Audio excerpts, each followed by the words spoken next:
Hi, and good morning, everyone. I'm Dr. Rick Knabb, director here at the National Hurricane Center in Miami, Florida. It is June 1.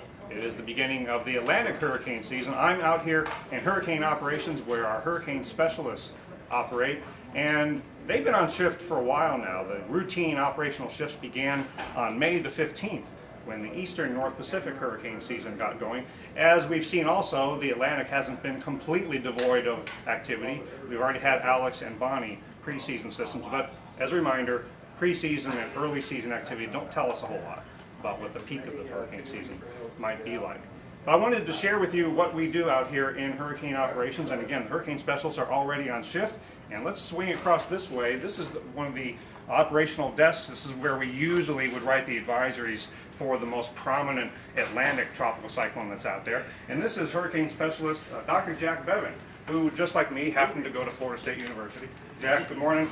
Good. I haven't been in town for a while. I've been on the awareness tours, and it's good to be back here at home in South Florida and at the Hurricane Center. But Jack, we're watching still what is left of Bonnie. That's correct. What's called post-tropical cyclone. Advisories are being issued by the Weather Prediction Center. We are watching it. I'm just running guidance on this to get some better idea where it's going to go. The low pressure area that was formerly Bonnie is now back out over the water. It's moving parallel to the coast. Will probably pass south of the Cape Hatteras area sometime tomorrow and go out to sea. There is still some chance it could come back, occasional flare-ups of showers and thunderstorms near the center, but there is nothing yet that suggests it's going to redevelop into a tropical depression or tropical storm.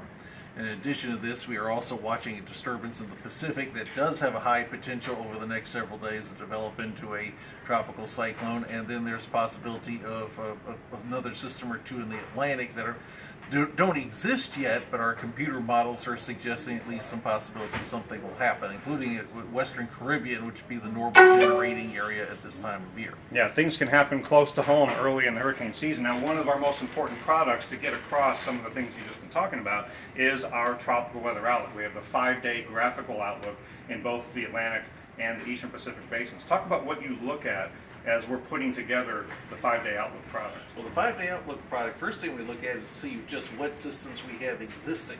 And at the moment, Bonnie is the one existing system that we have. Then we are looking at the various computer models, including the GFS model run by the National Weather Service and the European Center model, and seeing what is forecast to develop during the next 5 days or so. And what they are forecasting for the Western Caribbean is some unsettled weather on a large scale over Central America. And then when we get that, there's a chance that we will have some sort of tropical cyclone. Now, there's not agreement on the details yet because the models are quite spread in the location of any potential tropical cyclone, which is why right at the moment I've not put this in the outlook, but it's certainly something we are seeing in the models and watching for possible later inclusion, possibly as early as later today, depending on what the next set of model runs show.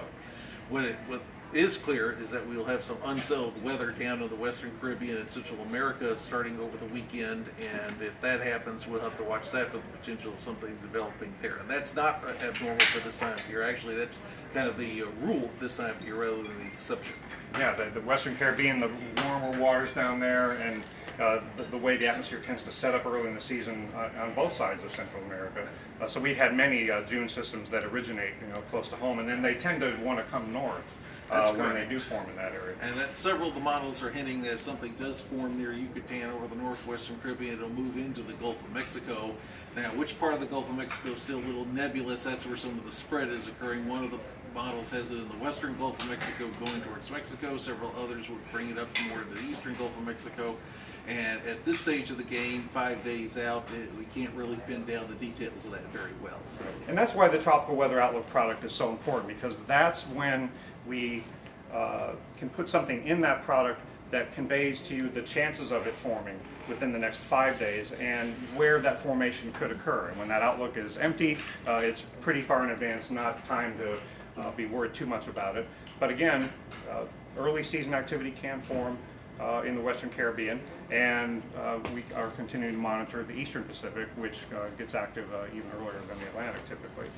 So what happens here when we have a significant hurricane threat to any land areas? Let's say, for example, we've got a tropical cyclone in the Caribbean.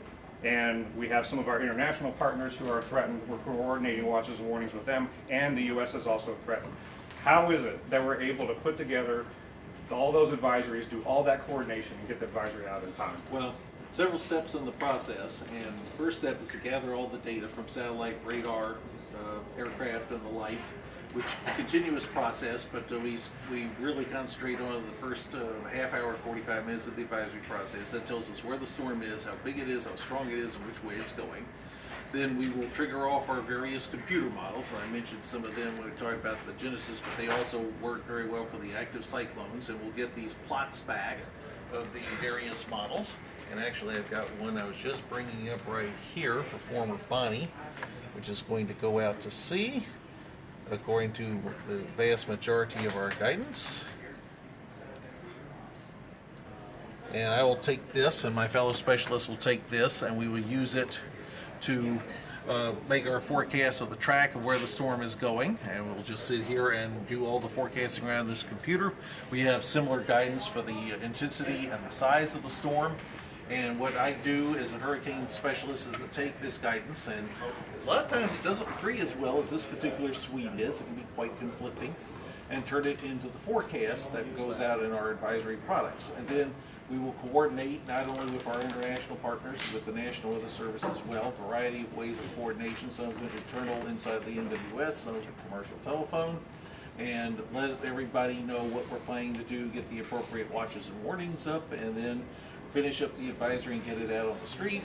And that is the compressed version of what it takes 2.5 hours for us to do, or longer when things get very busy around here. Right, So, and I had previously been a hurricane specialist during the 2005 to 2008 hurricane seasons here, and it really is a lot of information that the hurricane specialists have at their disposal. The key is to know what information to look at and to make some decisions in a fairly short period of time. And the NAWIPS display here is critical because it allows us to overlay in space and time satellite and conventional observations, and this is an infrared satellite loop with some of the conventional surface and marine observations.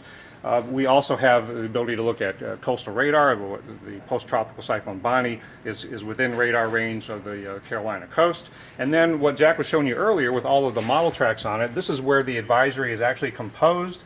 And this is what's called the ATCF, the Automated Tropical Cyclone Forecast System, but I can assure you it is not completely automated. There's a lot that the specialist has to do. And also on our other NAWIP screens, this is where we look at the details of the computer forecast models.